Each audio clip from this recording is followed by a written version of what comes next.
열차에 치여 숨진 직원이 올해 들어서만 4명이 나오면서 코레일의 부실한 안전관리가 계속 도마 위에 오르고 있는데요.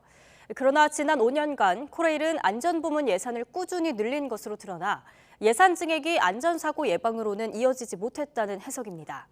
노조는 사상사고는 대부분 인력 부족 때문에 발생하는데 사측이 이 부분을 해결할 의지가 없다고 지적하고 있습니다. 김태원 기자입니다. 지난 5일 경기 의왕시 오봉역에서 화물열차 연결 작업을 하던 노동자가 기관차에 치여 숨졌습니다. 이렇게 작업을 하다 열차 사고로 사망한 코레일 직원은 올해 들어서만 4명.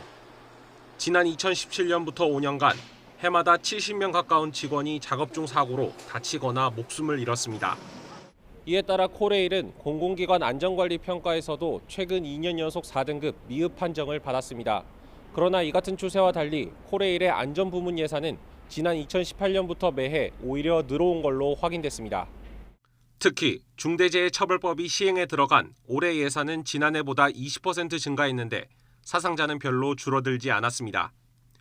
예산이 불었는데도 안전 문제는 크게 개선되지 않는 이유는 뭘까?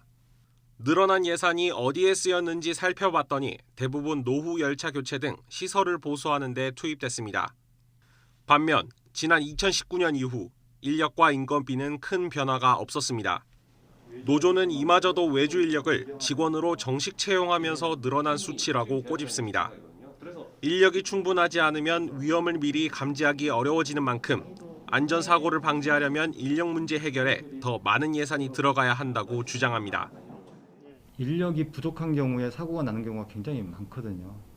그래서 현장에서 안전을 확보하기 위해서 필요한 인력이 있는데 그 인력의 어떤 확보가 안 됐기 때문에 위험 요소를 사전에 정확히 진단해서 효율적으로 예산을 투입하는 것도 필요합니다.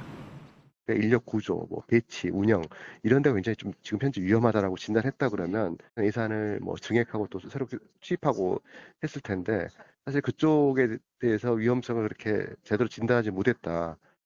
코레일 측은 예산 문제로 인력을 늘리는 데 한계가 있지만 정부에 추가 예산을 요청하는 등 안전 투자를 확대할 방법을 검토하고 있다고 밝혔습니다. 원희룡 국토교통부 장관도 원인을 철저히 규명한 뒤 사고 예방책을 세우겠다고 밝힌 가운데 제대로 된 현장 매뉴얼 마련부터 위험한 작업 수행을 도울 설비 도입까지 여러 방안을 폭넓게 검토해야 한다는 지적도 나옵니다. YTN 김태원입니다.